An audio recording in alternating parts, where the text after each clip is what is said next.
only thing I'm sorry for is that our foreign policy is still so archaic and terrible that people who majority don't understand what the fucking algorithm is can decide to ban an app based off a hypothetical fear of manipulation of said algorithm. What is going on, people, and welcome again on another episode today. If you are joining for the very first time, thank you so much for tuning in.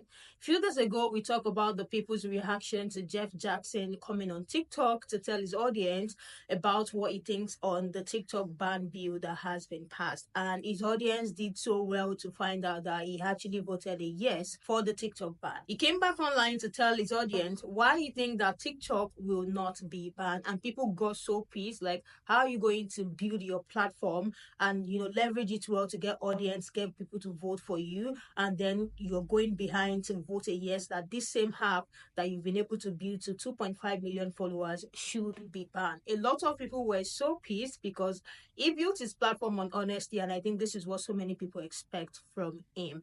And after that video went viral, people started stitching to his video, started dragging him. So many were as well unfollowing him. Right now, his followers are sitting on 2.3 million followers from 2.5 million followers. He pulled down the video, or maybe he put it on private, but the video is still pretty much available on his profile on Instagram. He decided to make an apology video to make things better, and as well switch up his stitch so that people will not be able to stitch to that video and create more sin about what he has to say. He posted an apology video telling his audience that there are so many things that they know that the users don't know, and that's the reason why he voted that the app should be banned, even though he knows deep down that it's still not going to get banned. I am going to roll the clip because people are still stitching to the apology video. Even though he turned off his stitch, people are still getting some more things off of their chest. So without wasting much time, let's just get right into what the people are saying about Jeff Jackson's apology video. I apologize. I did not handle this situation well from top to bottom, and I get it.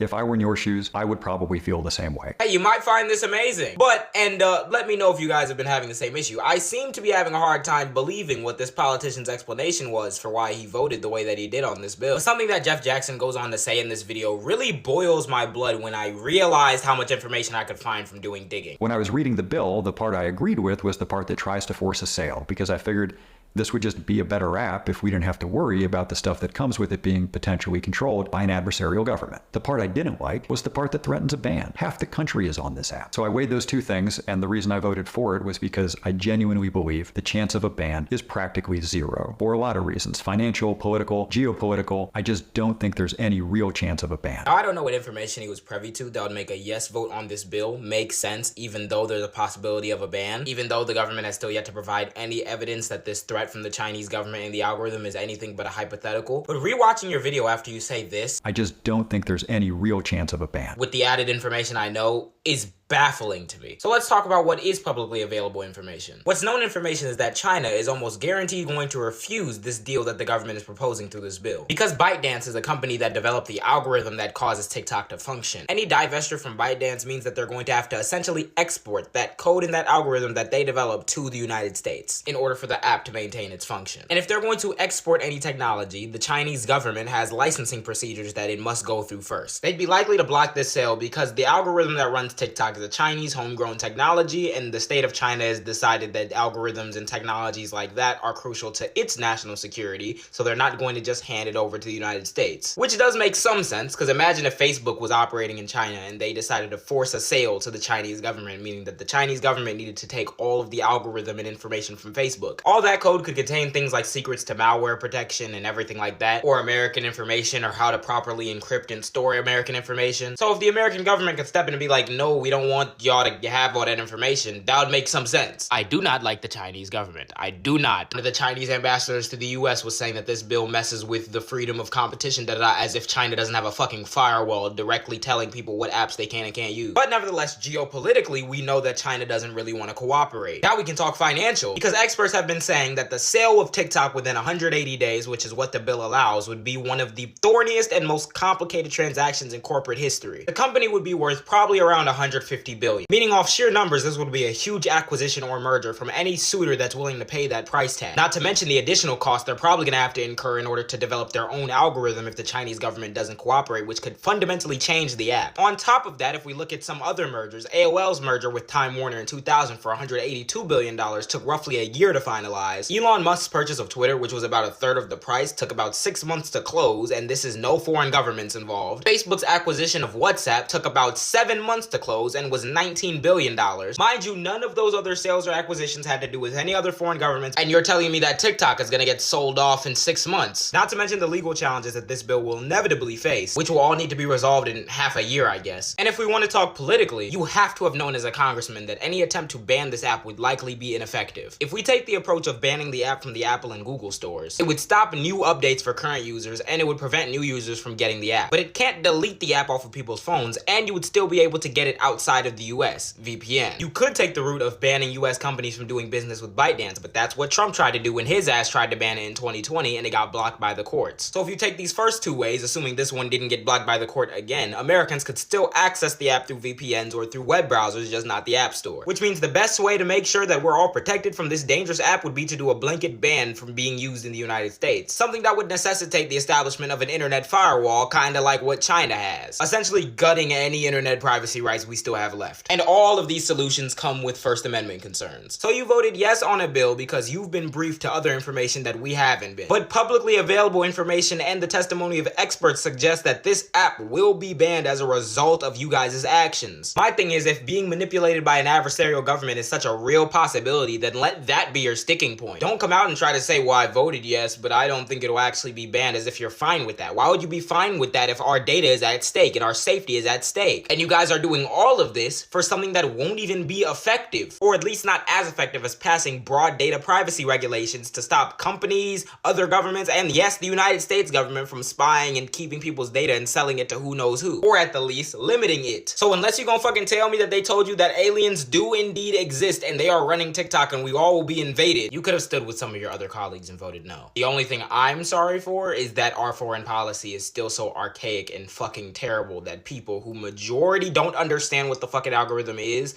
can decide to ban an app based off a hypothetical fear of manipulation of said algorithm. Do better and good day. I apologize. We don't want your fucking apology. My favorite thing this week has been watching Jeff's follower count go down. You, Jeff, have lost the trust of the American people. You built your platform on here praising this app, and now you're trying to ban it. And the reason you're trying to ban it is because you're saying you have some sort of secret information about this app. And if you have some sort of secret information, then tell us. We all know that Meta and Google farm our data, so what's different about TikTok? And this bill is super sneaky too. TikTok can't even sell to an American company. So effectively, this bill is a TikTok ban.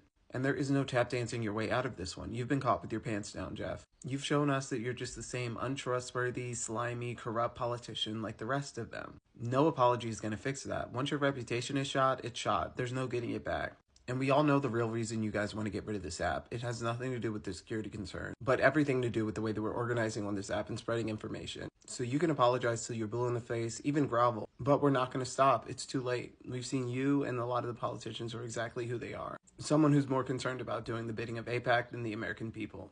Because the simple fact is we don't trust politicians. Hey, Jeff Jackson, I hope that you realize that you've become a part of the thing about the U.S. government that all of us hate so much, and it's the trust me bro crap that you guys pull. We became acutely aware of it in 2020 when we all got locked in our houses and everything that went down. And then you did it with the UAPs, and then you did it with the economy. Just trust me, you'll be able to afford food soon. And now y'all doing it with the TikTok ban. You have conversations behind closed doors that are supposed to be this smoking you-know-what about why you guys need to make the decisions that you make, but you don't tell the taxpayers about it, and that is what causes unrest. Just trust me, bro, isn't a way to lead America. If we pay y'all salaries with our crazy amount of taxes that we pay, you know, the working class, not the 1% that doesn't pay taxes, don't you think that we deserve to know if these little boxes in our hands are doing something so bad that you would flip on a dime? No, because what I think really happened is they told y'all something that affects us financially, or you financially and politically, and they told you to wrap it up in a scary wrapper that could justify your actions. But it's just a reminder that those of us who have worked in the legal field but aren't actually lawyers, we don't trust politicians because so many of them are lawyers just like you. And we know in that field, they're either the best of the best human beings or they're the worst of the worst human beings. And trust me, bro, I know because I used to have to cover for them when they were in the Grand Caymans and their wives were at home. It was the profession that was so terrible, legally cannot tell you about it. I got paid off to shut up about the things that happened to me. So if you want to change the way people think about you, you need to really think about telling us what we need to be so afraid of. And the worst part is that every single one of you know that China cannot sell this app. It's against their export laws. So you know a ban means a ban. So obviously y'all are after their source code, or you have some grand scheme with Meta to make something just like this and take over for everybody to go to as soon as TikTok is gone. So I have some seriously different opinions on some people because I am very acutely aware of the cybersecurity field, but it's really, really hard to care when the American companies like Meta are worse and not one of you are protecting the children on these apps. Not at all. I don't know how you could be more worried about our data and political sway than you are little children that are being exploited every single day on all of these apps, because y'all haven't done anything about that for American apps. Nothing substantial. Just ask the kids of 8 passengers and Run Paul.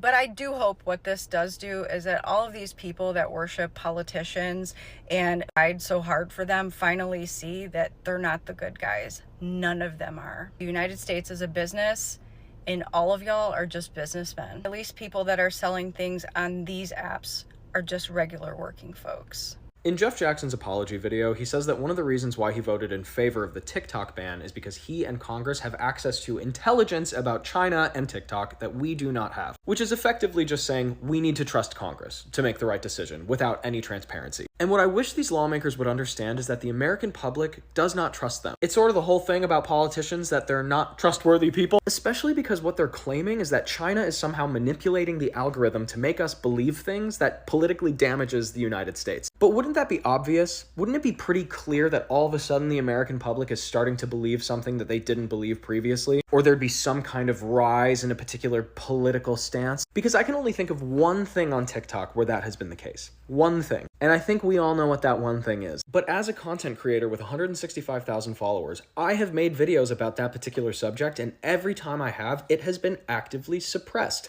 Anybody who creates content on here will tell you that it's really obvious when they're amplifying certain subjects. You want to know what those subjects usually are? The Oscars, Dune, anything in pop culture. In fact, I would say that the rise of that particular political stance is in spite of TikTok, because it's against their best interests to have tragic subjects on their app all the time. They want to keep people using the platform. They want to keep people having fun. But if I'm incorrect and there's intelligence to prove otherwise, show us.